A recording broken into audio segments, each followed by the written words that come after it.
Welcome to the High Fae Housewives podcast. I'm Blakely. And I'm Kylie.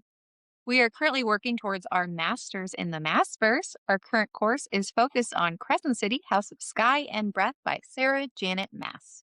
Today, we're chatting chaps 65 through 72. Warning, while we may be your silly gal pals, we don't recommend listening to this podcast around little ears or ears that may be offended because we say bad words and shitty things. Now relax those shoulders, unclench that jaw, clench that clam, and let's get into it. I almost said clench that jaw. I'm like, it's always clenched. That's my problem. Unclench that jaw and clench that clam. There we go. Chapter 65. Bryce tells Baxian, "You're such a fucking liar, Camille." She knew Danika would tell her if she had a mate, except Danika didn't, so Bryce continues to think he is a liar, pants on fire. But then she starts to do the hoe math, and it clicks for Bryce and even Hunt, who noticed Baxian's change. He tells her how they met and that she was looking for where they came from, what they once were, and how it affects the future and finding an alternative to Sabi. But then it turned into figuring out a way for them to be together because they were in love. But it's too much for Bryce. And as we talk about Danika's bloodhound gift, it does make me think about the theory we mentioned earlier in our House and Sky and Breath coverage with Feyre being a floodhound. She is a floodhound and a bloodhound. You know she is, thanks to Reese. Who is it, you know? She listens to Sabrina Carpenter tears left and right. Feyre being a bloodhound, as well as Tamlin being a bloodhound. Quick reminder, before they go to the summer court to search for the other half of the book, she says they have no idea they're sending in Reese's bloodhound, which you could take that as like calls to like with the way she was made. But the fact that she was also the one to figure out who Lulu's true daddy is makes you wonder. So Danika being able to hide her bloodhoundedness, it's a word, makes me think about how Feyre was able to hide her mating bond from people. And I wonder if it's because she inherited the bloodhound gift, which makes me wonder about Tam Tam. There are lots of theories on the interwebs about who Tamlin's true mate is. If he was a bloodhound and was able to hide these things, I think he knew that Feyre wasn't his mate. And the only reason he would know that because he already knew who his mate was, but he either denied it or she's no longer with us. Okay, but what if we are all wrong and Danika is a descendant of Tamlin? I know I mentioned Danika being comparable to Erewhon, but who plants world walking gates inside their friends and doesn't tell them? Erewhon at least told his friends about Kaltane. Erewhon had the decency to not get with his brother's wife, and Danika can't even tell her bestie that she has a mate. Like, the fuck? This was about Tamlin initially, but then I went on a Danika hate rant. And I'm fine with it because I've already been yelled at by the internet for making a comment about Danika being like a Nehemia. So, yeah, maybe she's got that Tam Tam blood. You know, he's a traitorous filth. I mean, she has blonde hair. Tamlin has blonde hair.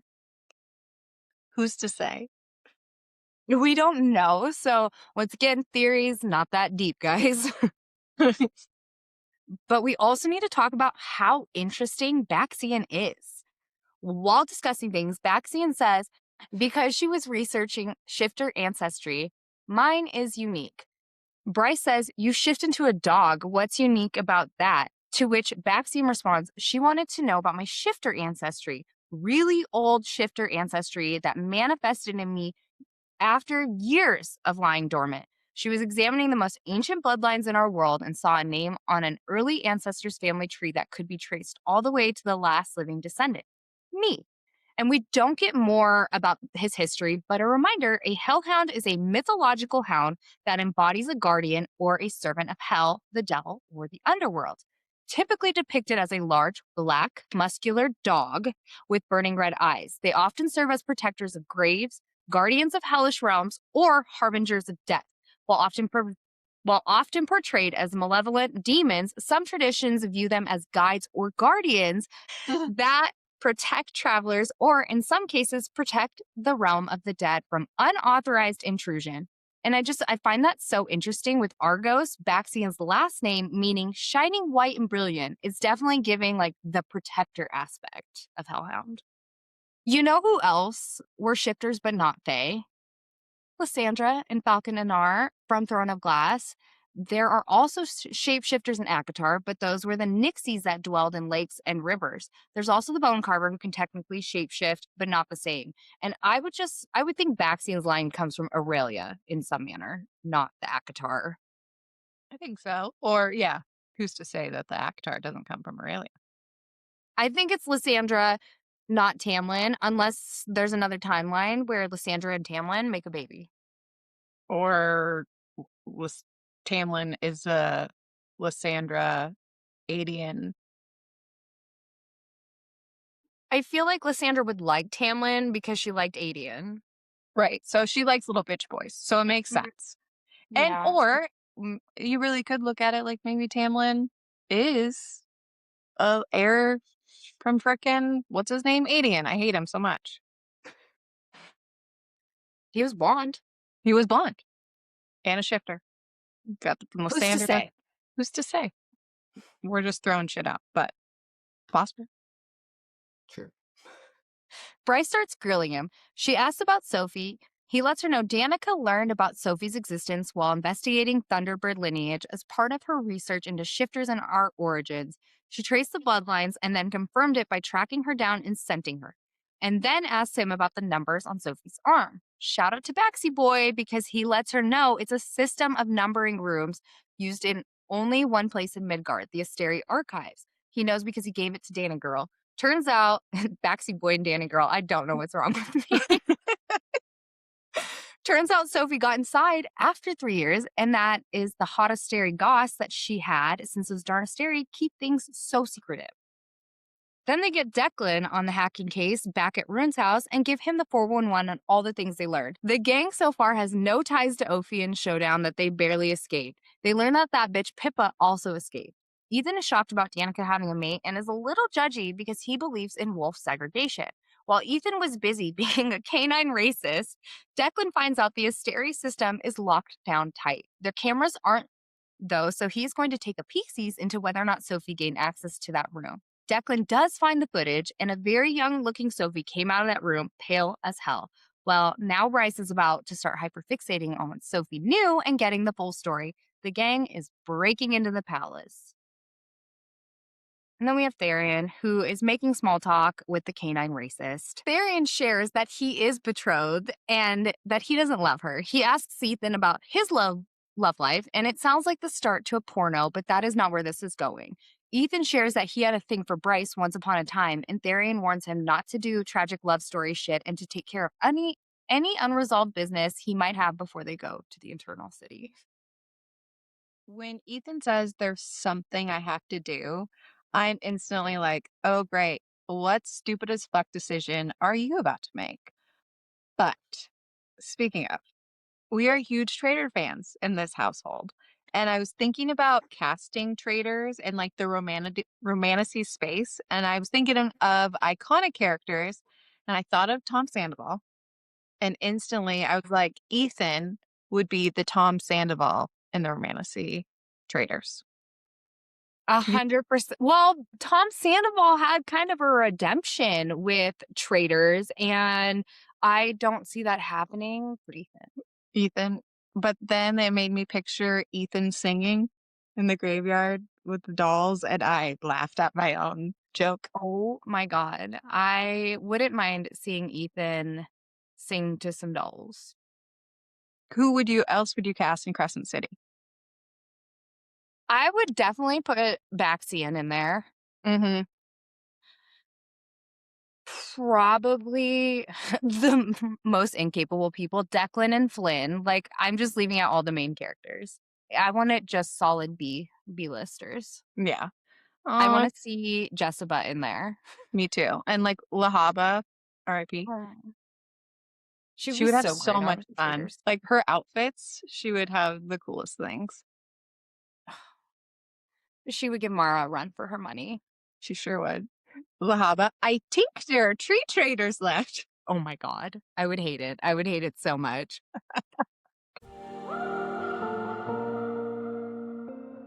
Chapter 66. Bryce made Fury, the international woman of mystery, meet her and tried to pick her brain about the Crystal Palace. She even tried converting Fury over to their cause, but Fury was like, nay, nay. I've done work for both sides, and they both stupid. Bryce tells her we're working for the side of truth. Fury says she's going to get out of Dodge with June, plus she will take Syrinx, and she will get the intel she can for it. Therian had a much-needed convo with the River Queen's daughter, and is like, hey, so I don't love you, and I want to call this whole betrothal thing off. She's like, no shit, it's been 10 years. Everyone knows. She tried to get him to come beneath with her, but he wouldn't, and then she threatened to tell Mommy. Therian panicked, and as we know, that's when all good decisions are made. So he ran to the one person he thought the RQ would be afraid of. Don't you think it's weird that we don't know the River Queen daughter's name? Or the River Queen, for that matter? What in the hell happened where nameless is my price to so many characters? I'm just so fascinated by her. Elemental magic is also mentioned in ACOTAR with the High Fae, how they were once more elemental. Their gifts were rawer, more connected to nature. And in Throne of Glass, a few people had a pathetic trace of elemental powers that are really only fun for farmers, they said. But we know some believe the gods had bred with ancient humans and given them magic that way. And in Crescent City, mermaids had already existed. At one point, there was an elemental war that is mentioned once by Lahava. We know that they belong to the House of Sky and Breath, and that they are also described as simmering elementals by Bryce in this book. I want to know, what other elementals are there? Were any elemental types lost? And how was the River Queen's daughter created? I don't know. Like, I think when Aelin was falling through the world, she sees a world made entirely of water. And there's a place later in these chapters that talks about a water world that I'm like, is that where did they bring mermaids over to Midgard? You know how those damn Asteri are. But I do feel like they migrated there. Or I don't want to take away the fact that it could come from maybe Rolf was banging mermaids in the Throne of Glass world and we didn't know about it. Just to be clear, he has normal wiener. A He has, normal wiener. yeah, but No mermaid ween. he doesn't have a mermaid weenie. Mm-mm. Just But for maybe, clarity, we are an educational podcast. yeah, we take it very seriously. Ethan needed to go to the den to speak to the Prime, and Hypaxia agreed to escort him. When he walked into the Prime study, Sabich was conveniently there too. Ethan tells the Prime that one of the astronomer's mystics is a wolf, an alpha wolf. Sabich is like, well, none of our beeswax. Yeah, it didn't go well, and the Prime said nothing, so Ethan started walking out. But the Prime hobbled after him and asked him if the mystic smelled like snow and embers. Ethan was shooketh and was like, how did you know? Then the Prime drops an air-sized bomb and tells him that Sabine isn't the only Fendir heir. So I called Kylie about this because I was like, listen, all of our theories are usually completely backed up by multiple facts and logic. But this one is so stupid. So it's a consensus that the Fendir line may come from Fenris Connell from Throne of Glass. Honestly, everyone just thinks this because the word is similar. Like there are arguments you can make, but that's kind of what the fandom believes.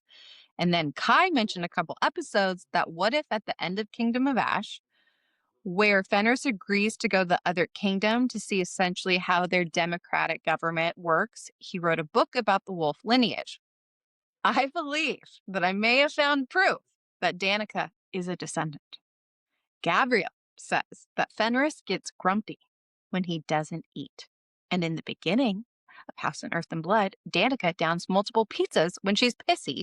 And Bryce makes a point to say, obviously, no, but Bryce makes it a point to say it. So obviously Sarah Janet was like dropping this hangry Easter egg. And this is why you listen to us. Completely backed up, fucked up theories.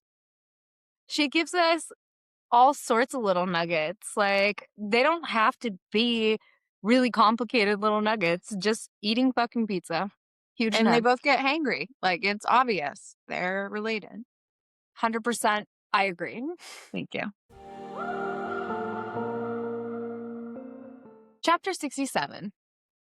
Therian, captain of excellent decision making skills, went to visit the one of two super cool gals in Lunathian, the Vipe Queen. He ran into our favorite drag, Ariadne, who directed him to the Queen. He is ready to sell himself to her, but even the VQ is like, you're willing to become a slave? And she caves and lets him drink her blood. That is that, and now he is officially part of her fight club. He starts tonight, but not until after he helps his friends. So Maeve and the RQ's similarities are just quite large. Not only does she surround herself with haughty fae warriors, but she also has Therian do the blood oath. I mean, come on. Do you think Maeve is loving her new life in her tracksuits with Sigs? I mean, could you imagine if this was the twist? After he drank, he does say only the vague sense of cold. And I'm like, okay, hello, Valg. And then her eyes glowed green. Kai, you are the resident expert on green light. What do you have to say about it? Well, you know whose eyes are also green? We have the Reapers. Theirs are acid green, though. The Vipes flared neon green. And there's more to be said about this green eye connection in the next book. And guess what? It all comes back to Volg and witches. I want to point out that the Vipe said a good business person would tell you no and accept this absurd offer. But her gaze swept across the room to the female standing guard by an unmarked door. He had no idea what lay beyond, possibly her bedchamber. Why it needed to be guarded when she wasn't inside it was beyond. And I find that really peculiar, you know? Why does Yeah. she need that door, this iron door? Maybe she has sex slaves in there. And there is no magic of getting them out. Like you will be going to Pound Town with me, Yeah. whether or not you like it. It's Amarantha. That's who it is. Did you just figure this out? Amarantha is also Maeve. Yeah. You guys, fucking genius over here.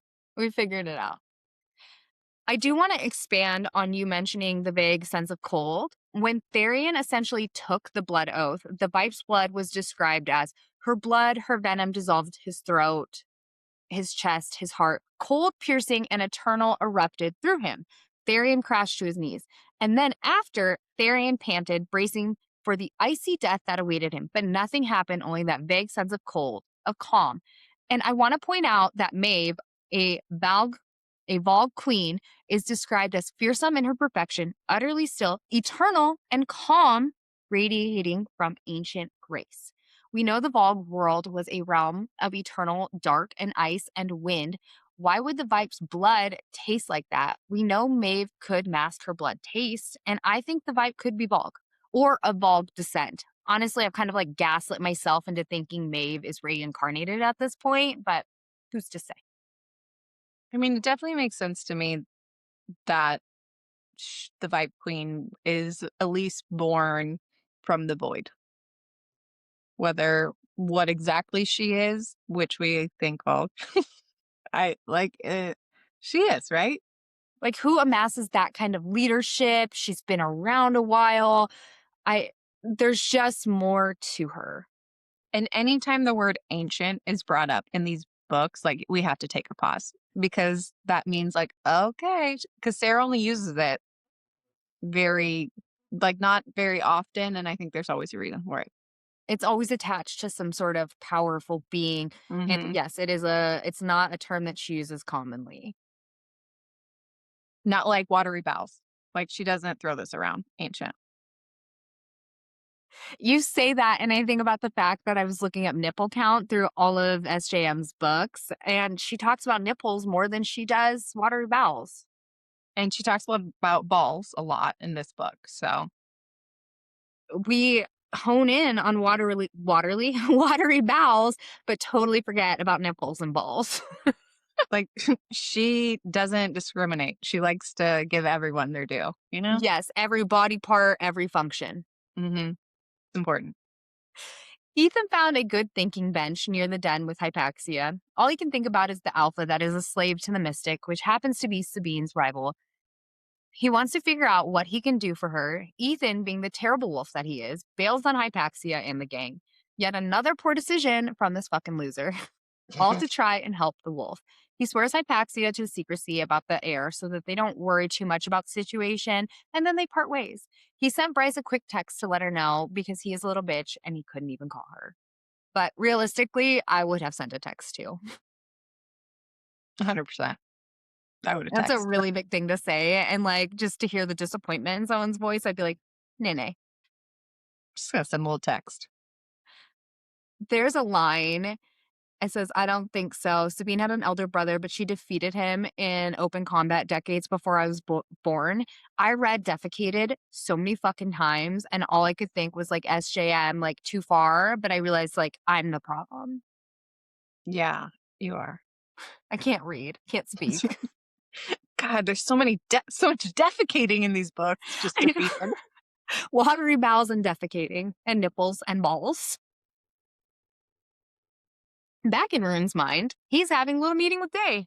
He can't see her, but she's essentially breaking up with him and limiting their relationship to business bitches. She pushes him away because she really wants to keep him safe. He tries to convince her otherwise, but no dice.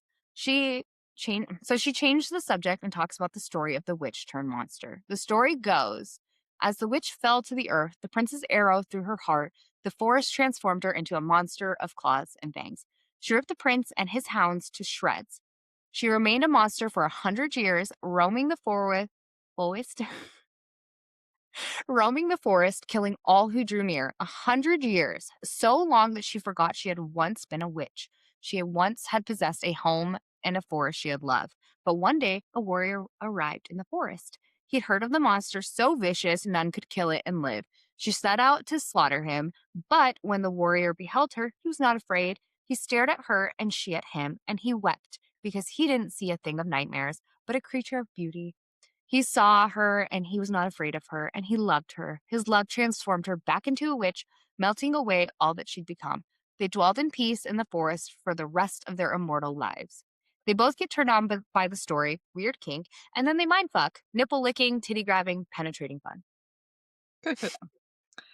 So, a refresher. I told you that some believe that the story Day told Rue is a story about Elaine and the witch turned monster. But I'm sorry, I feel like this sounds more like Nesta. Like a warrior didn't see her as a monster, Cassian, but thought she was beautiful. And essentially, him seeing her broke this kind of spell of her being monsterish. Like, does that not sound more like Nesta to you? What if it really is Hypaxia's mom? Or Well, this is I'm fine with that too. But like, I was just like, that doesn't make sense to me. The Lane one. this is more story. Always comes back to more. Okay, it says she kissed his other nipple. Day cried out, and those inner muscles fluttered and clenched around his cock, milking him. And sometimes I'm just not mature enough for this story. That's fair. I think of the Morning Milking Farm or Morning Milking Glory Farm. I think that is where it's a wonderful book. You know, I didn't think that on our podcast we would ever say clenched around his cock in a deep dive, but here we are, thanks to you. I appreciate that. We are an educational podcast, and today is sex education. And you're always telling people to clamp that clam, so it's on brand. It also says she opened for him and their tongues met, and she was as sweet as summer wine. And he needed to be in her, needed to touch her and savor all of her. I didn't need to add the whole line, but I did. But who else tasted of summer wine? Tell us. The spiders, which Manon stole the spider silk from, said this to Manon. The Krakens always tasted of what I imagined summer wine to be, what chocolate as you call it would taste like. And we know Manon had Kraken blood in her. I'm telling you, Lydia's a witch, just a warrior one. Fully cosign. As they mindfuck, Rune gets back to business and he lets Day know that he's going on a vacay to the Eternal City to get to the Asteri archives. Day is like, don't do that when she gets snatched away from their moment. Dun, dun, dun. Every time.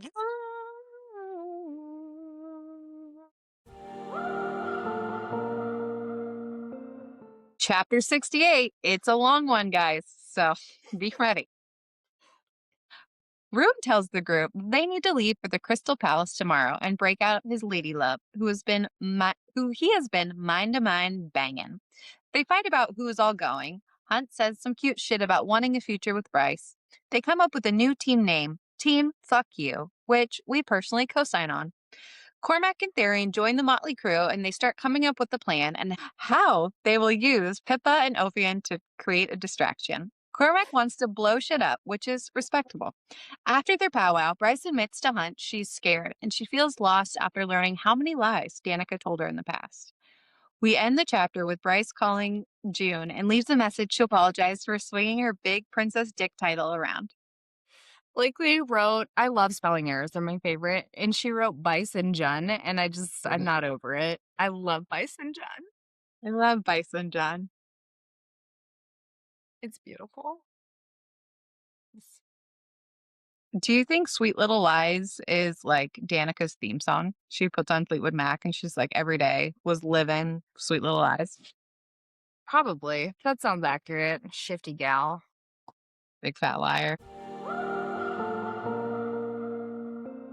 Chapter 69. Here we go.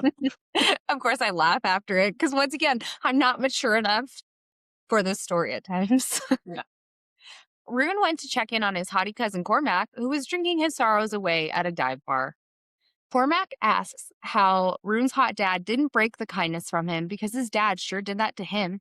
Cormac ends up apologizing for being jealous of his guy gang and how he was still good, how he thought marrying Bryce could have made him good too. They agree that if they make it through this, they will start all over. And Cormac smiled sadly. The foreshadowing. He had a plan all along. What a loss of a hot life. Priorities, you know? The important part of him. Not that he's a fey prince, just he was hot. That's sad. You know, anytime a hot person dies, really gotta pour one out for the homies. We will for Cormac. Hunt snuck into the barracks and pulled out his Umbra Mortis fit. He popped on his helmet with the skull painted on the front, unholy hell in the black pits for his eyes, and headed for the elevator where Celestina greeted him. They have an awkward exchange about her sexual relations with Ephraim. She asks why he couldn't sleep, and he lies, telling her prince stuff and that he wanted to clear the last of his stuff from his room. She also asks about his future with the company, and he tells her, TBD, girly. He hauled ass out of there and took his helmet off in the sky, knowing he would have to wear it tomorrow in the Eternal City. It said Hunt picked up the helmet and set it on his head, the world shading in hues of red and black through the visor. Do you think, like, if he wore it in hell, the world would come alive more if he wore this? Words are so hard. Yeah, like the 3D glasses, but like when you're in hell, you see correctly. I'm down with that. Chapter 70. Therian was Cormac's shotgun rider on the mission, and he was feeling a little bit weird with his blood oath to the Vipe Queen. Cormac was doing a good job lying his ass off to get through the gate by name-dropping Rigelus. It worked. Also, Declan dropping is like dropping kids in the pool for me. Like, defecate, Declan, it's not good. Also, Declan dropping intel that anti-Ophion rebels who destroyed the base on Ghidra were making a move on the lab worked because Pippa Asbestos was already there hiding and ready to settle the score. That's what I am calling her. That's her name. Bitcha Asbestos. Bryce wasn't a fan of the Eternal City. Bryce wasn't a fan of the Eternal City. It felt old and not fun. No music or neon lights, just stuck in a different century with masters unwilling to bring it forward. But her, Hunt, and G.I. Joe Rune were ready for their mission regardless of the lack of excitement in the city. Cormac showed up right on time and teleported Hunt wherever he was going. And Bryce and Rune were trying to breathe, knowing their lady love and angel love were in danger. They eased the tension by bringing up Team Fuck You, but things quickly turned back into a serious heart-to-heart when Rune was like, hey, you're more powerful than Kylie's Thoughtum, and his reign should come to an end, and you should be the Fae Queen. Sorry, not you.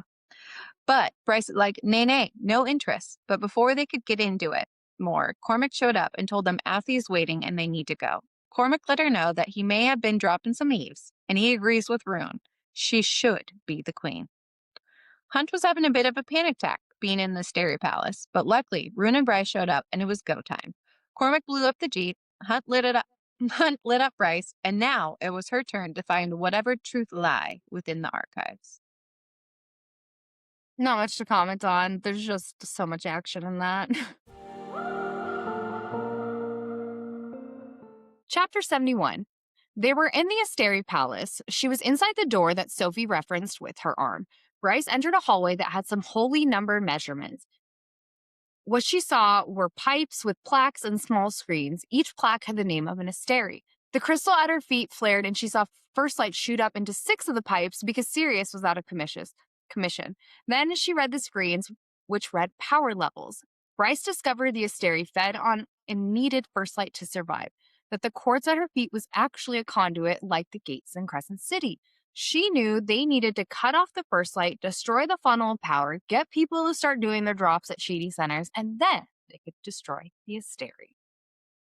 We have the names of the 7 Asteri finally, all 7. We have Asperius, the evening star, Polaris, Polaris, the North Star. There is Asophoros, and I'm going to come back to him, Octartus, Ostris, Sirius, R.I.P., and Rigelus, the Bright Hand. Asophoros is a unique one because his story in Greek mythology, he was the god of the star Venus. And once, Asophoros and Hesperus were originally regarded as 2 distinct divinities.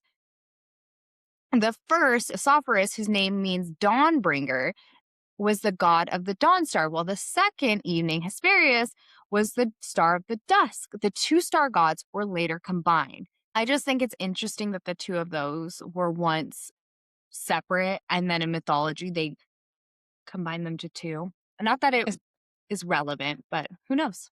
So I think it is relevant because there are theories floating around. People think that there was a dawn court and a night court, and a dusk court, and they made the night court. So it's potentially a little nod there. A little nugget given to us. Nugget. She was dropping some Easter eggs. She always is. Chapter 72. So I lied earlier. This is actually a long chapter. It's heavy action and an information chapter, but Sarah Janet, she gives us a lot here. Chapter 72. Hunt was freaking out that Bryce wasn't back yet, and Rune couldn't wait any longer and said he was going to get a head start for the dungeon. He tried speaking into the crystal, but no answer from Day. Hunt tried to get him to wait to go together, but Rune, he gone. Bryce was racing back to the stairs, but she saw a door handle that seemed to gleam, and she went in. As she scanned the titles, nothing was jumping out at her until she saw one door, dusk, and she slipped in. It's a dawn, midnight, midday. She had no idea what any of the names meant or what lay behind the door, but one in the center snared her eye, dusk. That nail foreshadowing in book 1, though, like, that's insane. That is the craziest foreshadowing for this. It does make you think, though, what are behind those other doors? Midnight makes me think of the night court, but why are they separated by times a day? I mean, we already think Prithian is weird and it's set up anyway, so I have a lot of questions. We're going to get answers soon. We are! That's weird. Deck let Hunt know Bryce was okay, but she went into a door called Dusk. Hunt was freaking out. Rune was down in the dungeons looking for Day, but Mordok stepped in his path and told him he was a long way from hanging with spies in the Nathian alleyway. Cormac was killing people left and right, and Avi went rogue, which stressed Therian the fuck out. And right on time, Pippa shows up, guns pointing and ready to roll. She shot Cormac because he teleported too slowly. He yelled for Therian to get out of here, and by the look on Cormac's face, he understood. Cormac wasn't going rogue. He never planned to get out of here alive. Haughty Cormac. Or Hormac. Okay, so in this part, it said Rune raced down the stairs that turned from cloudy quartz into dark stone, like the life had been sucked from the rock. His skin chilled. And this gives me Clock Tower vibes. The library in Rifthold in Throne of Glass, including the secret levels below the castle with the ancient Fae tomes, had access to the clock tower, which went deep underground, and Selena thought it could be Gavin's dungeons. There's doors everywhere. She could tell death had been there. The stone is described as dark stone, was covered in white marks from fingernails. And then, when Selena touched the stone, which was wyrdstone, a shock went through her, her head pounding so badly she gagged. The eye of Elena gave a pulse of blue light, but quickly died, as if the light itself had been sucked toward the stone and devoured. And that just sounds very much like the life had been sucked from the rock. The design of the archives, with no distinct rhyme or reason for how things are labeled, could easily take advantage of the layout that was under the clock tower. No one ever went to inspect it after it was blown up, so we don't know what that damage was underneath. Inside the desk room, there was a round table in the middle with 7 seats around it. A small metal machine sat in the center of the table, a projection device. The walls were covered in paper, star maps of constellations and solar systems marked with scribbled notation and pinned with red dots. The ones nearest to her was 5 planets orbiting a massive sun. There were planets pinned and labeled. Renthar conquered AE 1400, a bellicose aquatic people, primordial land life, little supply, terminated 14007. The next map said Ifraxia conquered AE 680, lost AE 720. Denizens learned of our methods too quickly, and we lost many to their united front, evacuated. She couldn't believe all these different planets Asteri had conquered and fed off these people's power. She looked at their notes on Midgard. Conquered AE 17003. Ideal world located. Indigenous life not sustainable, but conditions prime for colonization. Have contacted others to share bounties. There was a drawing of a Fae female. They didn't see the old enemy who offered a hand through space and time. Like a fish to bait, they came, they opened the gates to us willingly. They walked through them to Midgard at our invitation, leaving behind the world they knew.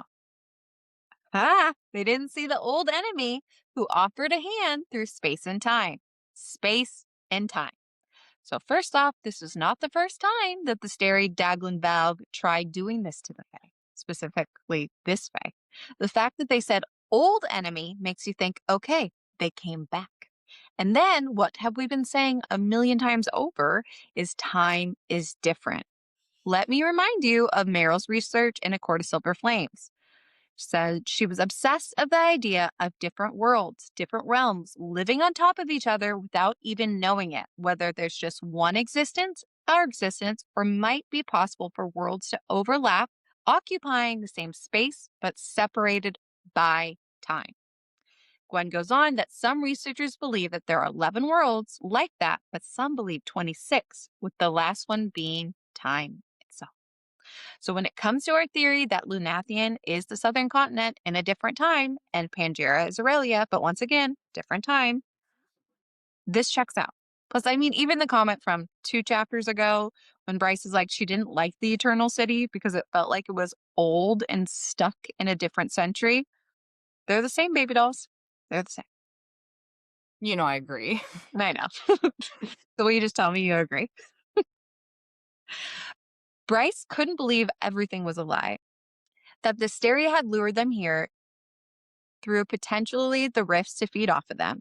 She turned on the projector, which ended up being a digital orrery. Bryce tried to find their OG planet, but while scanning, she saw Hell, lost AE 17001, a dark, cold world with mighty creatures of the night.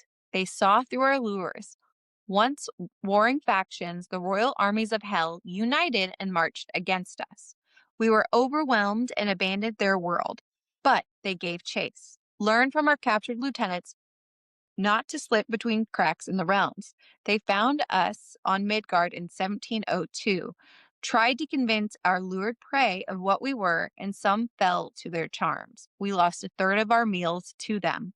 War lasted a year. They were defeated and sent back to Hell. Bryce realized they were talking about Thea. She couldn't believe that the Prince of Hell were telling the truth, and she had to try and find their home world so the Princes of Hell could blow it to bits. As she was reading, she saw what monsters Asteri were, killing people left and right for their own gain. Bryce heard a cold voice through an intercom. Rigelus, you will not find our home world there. Even we have forgotten where our ruins lie.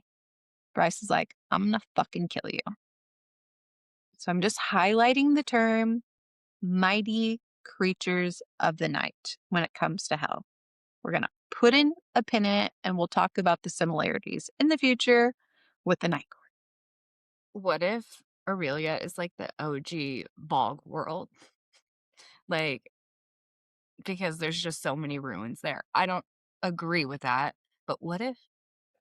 Well, yeah, it talks about like the OG God world. So maybe, or it could be, so maybe it was because we had those ruins in the swamp marshes and stuff.